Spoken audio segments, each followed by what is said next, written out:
À ma droite, Julien Sénéchal, il représente la BD. Oui, la BD avec... alors j'ai présenté les 2 premières chroniques des bandes dessinées plutôt drôles, amusantes. On avait Titeuf et puis Zai Zai Zai Zai.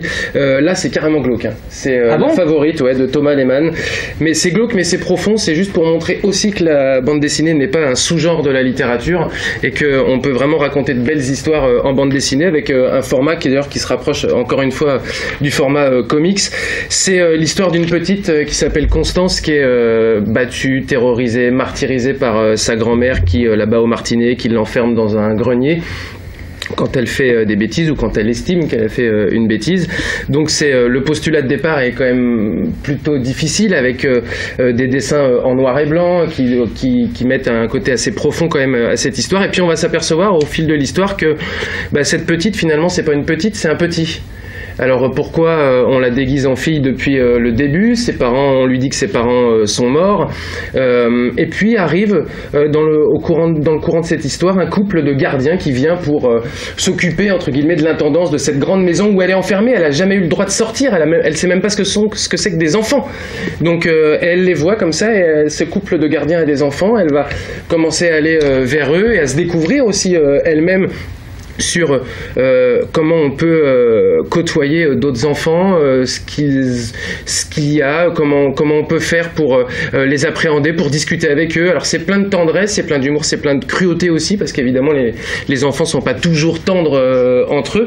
Alors évidemment je vais pas révéler la fin, parce qu'il faut le lire, mais dans le dernier tiers, c'est pour ça qu'il faut aller vraiment jusqu'au dernier tiers de cette bande dessinée, parce que vraiment on se dit, mais cette bonne femme, si on pouvait lui tordre le cou, on le ferait.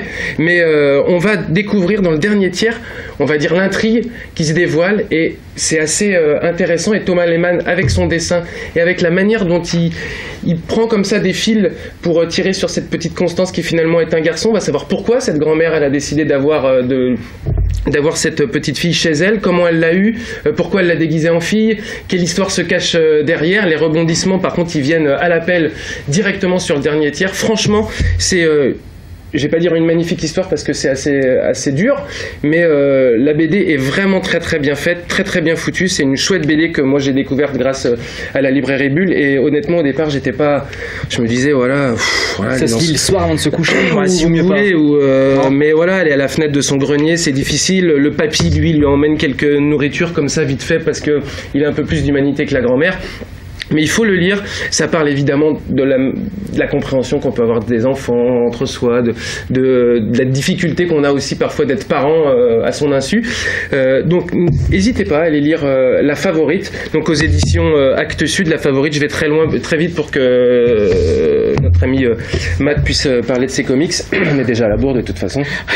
Et puis la semaine prochaine on parlera dès cette bande dessinée là, Olivier, parce que Christophe Malavoie, comédien bien connu, a adapté un des romans de la trilogie allemande de Louis-Ferdinand Céline, La cavale du docteur Détouche, le docteur Détouche étant Louis-Ferdinand Céline, et avec les frères Brizzi. Les frères Brizzi, c'est les 2 seuls Français à avoir dirigé un studio Disney aux États-Unis. C'est pas rien, les dessins sont magnifiques, et on aura donc l'éclairage de Christophe Malavoie la semaine prochaine sur cette cavale du docteur Détouche qui est très très beau. Mais lisez La Favorite. Il le vend très bien, il a besoin de beaucoup de temps, mais c'est très très bien. Bravo Julien.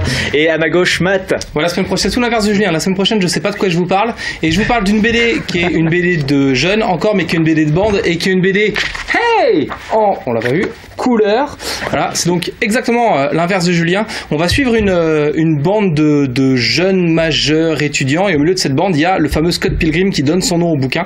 Et du coup Scott Pilgrim, c'est ni vraiment le plus beau ni le plus intelligent, puis pas vraiment le plus dégourdi.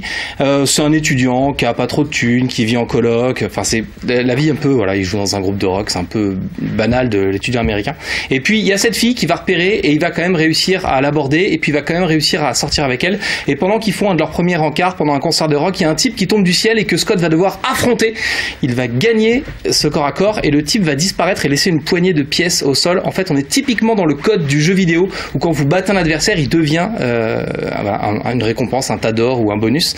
Et en fait, il va apprendre que la nana qu'il convoite a 7 ex maléfiques, et que donc au cours de cette histoire, il va devoir défaire à la main tous les ex maléfiques pour pouvoir avoir la fille. Alors je vous dis pas comment ça se termine. C'est une BD qui emprunte au code du jeu vidéo dans l'esprit, mais à beaucoup de segments de la pop culture. Graphiquement, ça ressemble un peu à du manga, un peu à de l'animation. On n'est donc pas dans le côté tape à l'œil du comics. Et voilà, c'est cool, frais, funky, rigolo. Ça s'appelle Scott Pilgrim et c'est dispo à la fois en couleur dans cette édition-là, sortie chez Milady, et aussi en noir et blanc si vous voulez la version originale, puisqu'il y a une dizaine d'années, je sais pas, ou une cinquaine d'années, c'est sorti uniquement en noir et blanc. Voilà. Il y en a 6 ou il y en a plus? Il y en a 6 pour avoir l'histoire complète en couleur, il y en a 6 pour avoir l'histoire complète en noir et blanc, et si vous êtes vraiment un feignant et que vous aimez pas trop lire, il y a une version qui est sortie en film que vous pouvez voir pour choper un peu l'esprit de la série. Par contre, regardez pas la fin du film parce que vous auriez la fin du bouquin. Et ça serait un peu dommage. Oui, c'est très dommage. Forcément. C'est bête. Ils sont très forts, hein, tous les deux, vous l'avez remarqué, ils sont là avec nous tous les mardis. Vous partez avec la BD, avec le comics? Certainement pas, oui. Ça vous a plu? Elle regardait Carole avec... Voilà, bon, ils vont discuter entre eux. Bravo. Je rajoute 30 secondes, c'est Christophe Malavoie sera l'invité de la librairie Bulle vendredi, c'est aussi pour ça qu'on parlera de cette bande dessinée. Vous y serez? Bah j'y serai bien entendu. Évidemment. Merci à vous d'être venus. Bon festival pour cette 10e. Merci à tous les deux les gars, bravo pour cette battle et merci à vous de nous avoir suivis. On se retrouve